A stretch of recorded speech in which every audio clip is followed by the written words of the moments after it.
اور کھانے کے 1 گھنٹے بعد ان میں بیکٹیریا پیدا ہو جاتے ہیں۔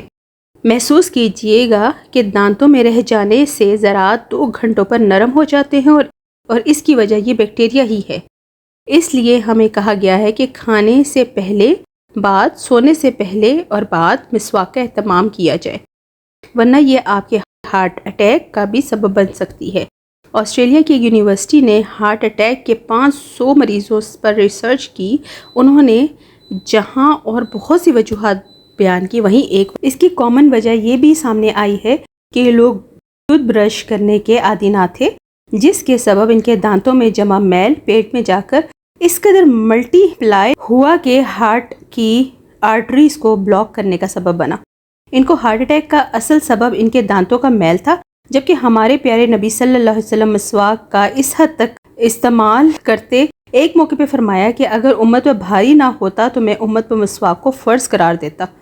آج کی ماڈرن سائنس یہ ثابت کر چکی ہے کہ جن لوگوں کو مسواک زیادہ کرنے کی عادت ہوتی ہے ان کو غصہ کم آتا ہے اور اکثر ٹھنڈے مزاج اور پرسکون رہتے ہیں۔ جس شخص کو زیادہ غصہ آتا ہو، بلڈ پریشر ہائی رہتا ہو اور طبیعت میں بے چینی ہو، وہ زیادہ سے زیادہ مسواک کیا کرے۔ 2-3 ماہ میں ہی اس کو حیرت انگیز معجزاتی اثرات نظر آئیں گے۔ اس کے بعد ہم نبی پاک صلی اللہ علیہ وسلم کی جو 5ویں اچھی عادت کے بارے میں بات کریں گے، وہ ہے کھانے سے پہلے نوش فرمانا۔ رسول اللہ صلی اللہ علیہ وسلم کھانا کھانے سے پہلے فروٹ نوش فرمایا کرتے تھے۔ مختلف پھلوں میں 90 سے 99% تک پانی کی مقدار ہوتی ہے۔ آپ صلی اللہ علیہ وسلم نے چونکہ کھانا کھانے کے بعد پانی پینے سے منع فرمایا ہے، جبکہ کھانے سے قبل پانی پینے کی ترغیب دلائی ہے۔ چونکہ پانی کی بہت زیادہ مقدار رکھتے ہیں، اس لیے ان کو کھانے سے پہلے کھانے سے جسم اور خاص طور پر معدے اور آنتوں کو توانائی ملتی ہے، کیونکہ کھانے کے ہضم کرنے میں معدہ اور آنتوں کا بہت اہم کردار ہوتا ہے۔ فروٹ میں موجود غذائیت سے خالی معدے کو زیادہ فائدہ ہوتا ہے، اور یہ بات بھی سائنسی مشاہدات سے ثابت شدہ ہے۔ اس کے بعد جو نبی پاک صلی اللہ علیہ وسلم کی اچھی عادت تھی، غذا کے بعد پانی نہ پینا۔ رسول اللہ صلی اللہ علیہ وسلم کبھی بھی کھانے کے بعد پانی نہ پیتے تھے۔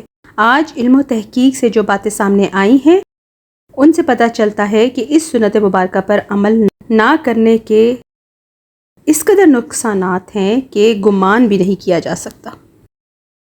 اس کے بعد حضرت محمد صلی اللہ علیہ وسلم کی جو اگلی اچھی عادت تھی وہ تھی کیلولہ کرنا۔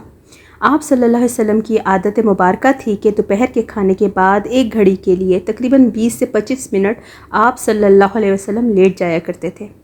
اس کا یہ فائدہ ہے کہ تقریباً 68% افراد میں جب وہ لنچ کرتے ہیں تو ان کا معدہ تھوڑی مقدار میں الکوہل پیدا کرتا ہے۔ ایسے میں انسان اگر چل پھر رہا ہو تو وہ چکرا کر گر سکتا ہے، یا اس پر خمار کسی کیفیت طاری ہو سکتی ہے۔ یہی سبب ہے کہ آپ ہمیشہ دوپہر کے کھانے کے بعد اپنے آپ کو تھوڑا سا بوجھل محسوس کرتے ہیں۔ اگر ہم کچھ دیر لیٹ جائیں تو الکوہل پیدا ہونے والے خمار کا ذہن پر زیادہ دباؤ نہیں آئے گا اور وہ باڈی فنکشنز کے لیے زیادہ فعال رہے گا اور ہم کسی بھی طرح کے حادثے سے بچ سکیں گے۔ اس کے علاوہ بھی اس سنت مبارکہ پر عمل نہ کرنے کی صورت میں بہت سی صحت کے مسائل کا خدشہ رہتا ہے۔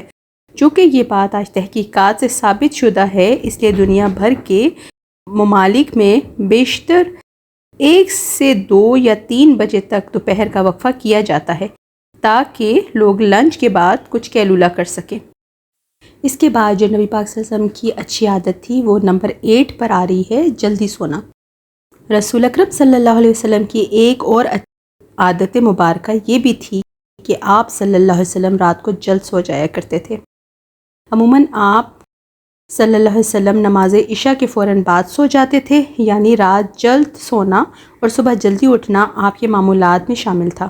ہماری بائیولوجیکل واچ جو کہ ہمارے پورے جسم کے نظام کو منظم رکھتی ہے، جب یہ باہر اندھیرا دیکھتی ہے تو یہ آپ کے جسم کو سونے کا سگنل دے دیتی ہے۔ جسم کو تیاری کے لیے یہ 1.5-2 گھنٹے کا ٹائم دیتی ہے کہ اس وقت تک آپ کو لازمی سونا ہے۔ نوٹ کیجئے گا کہ نماز مغرب اور نماز عشاء میں تقریباً اتنا ہی دورانیہ ہوتا ہے۔ اس کا فائدہ یہ ہوتا ہے کہ آپ کے جسم کے اندر بائیولوجیکل واچ کا ایک ڈاکٹر جاگ جاتا ہے جو آپ کے پورے جسم کی مینٹیننس کرتا ہے۔ اگر کہیں زخم آ گیا ہے وہ اس کو ریپیئر کرے گا، اگر جگر یا کسی اور اعضاء میں کچھ مشکل ہے تو وہ اس پر کام کرے گا، بلکہ سونے کے بعد سب سے پہلے جگر پر ہی کام ہوتا ہے۔ اور جو جگر کے مریض ہیں ان کے لیے یہ رائے بھی ہے کہ یہاں وہ اپنا علاج کر رہے ہیں وہ اپنی جگہ، لیکن اپنی نیند کے نظام کو بہتر کر کے اپنے جسم کے ڈاکٹر کا علاج کو موقع دیجیے، پھر اس کے پازیٹیو اثر دیکھیے گا۔ اسی طرح رات 10 بجے سے 12 بجے تک جگر اور اس کے ارد گرد کے اعضاء کی مینٹیننس ہوتی ہے، اور اس کے بعد درجہ بدرجہ پورے جسم کی مینٹیننس ہوتی ہے۔ یہ عمل روزانہ کی بنیاد پر ہوتا ہے۔ اللہ تعالیٰ نے ہمارے جسم میں ایک آٹومیٹک نظام رکھا ہے، اور یہ نظام تب کام کرتا ہے کہ جب ہم جلدی سونے کی عادت اپناتے ہیں۔ عہد جہالت میں عربوں میں ایک رواج تھا کہ رات کے کھانے کے بعد ان کے ہاں شعر و شاعری اور کہانیوں کی محفلیں ہوا کرتی تھیں، جو رات گئے 2 بجے تک چلتی رہتی تھیں، اور اس ماحول میں حضرت محمد صلی اللہ علیہ وسلم کا رات جلدی سونا بھی ان کے نزدیک ایک قابل اعتراض عمل تھا۔ یہ تو اس زمانے کی بات ہو رہی ہے جب جہالت تھی، لیکن ماڈرن ایج کا دعویٰ کرنے والے ہم مسلمان کے ہاں بھی دیر تک جاگنے کو نہ صرف قابل اعتراض نہیں سمجھا جاتا بلکہ کچھ حد تک تو قابل فخر بھی سمجھا جاتا ہے۔ جہالت کے دور کی محفلوں کی آج ماڈرن انٹرنیٹ اور سیٹلائٹ ٹیکنالوجی نے لے لی ہے، لیکن جلدی سونا رسول اللہ صلی اللہ علیہ وسلم کے معمولات میں تھا۔ یہی وجہ ہے کہ پوری حیات مبارکہ میں رسول اکرم صلی اللہ علیہ وسلم ایک لمحے کے لیے بھی بیمار نہیں ہوئے۔ الحمدللہ رب العالمین۔ آج آپ کے ساتھ بہت سی پیاری پیاری باتیں ہوئیں، جس میں ہم نے حضرت محمد صلی اللہ علیہ وسلم کی حیات مبارکہ کی بہت اچھی عادات کو ڈسکس کیا ہے۔ ہم ان عادات کو اپنائیں گے اور اپنی زندگی میں پازیٹیو اس کا رزلٹ پائیں گے انشاءاللہ تعالی۔ اب آپ لوگوں کو اگر یہ ویڈیو پسند آئی ہو تو ویڈیو کو لائک کیجئے، اگر آپ میرے چینل پر نئے ہیں تو چینل کو سبسکرائب کیجئے۔ اپنا بہت خیال رکھیں، مجھے اپنی دعا میں یاد رکھیں۔ اگلی ویڈیو تک کے لیے اللہ حافظ۔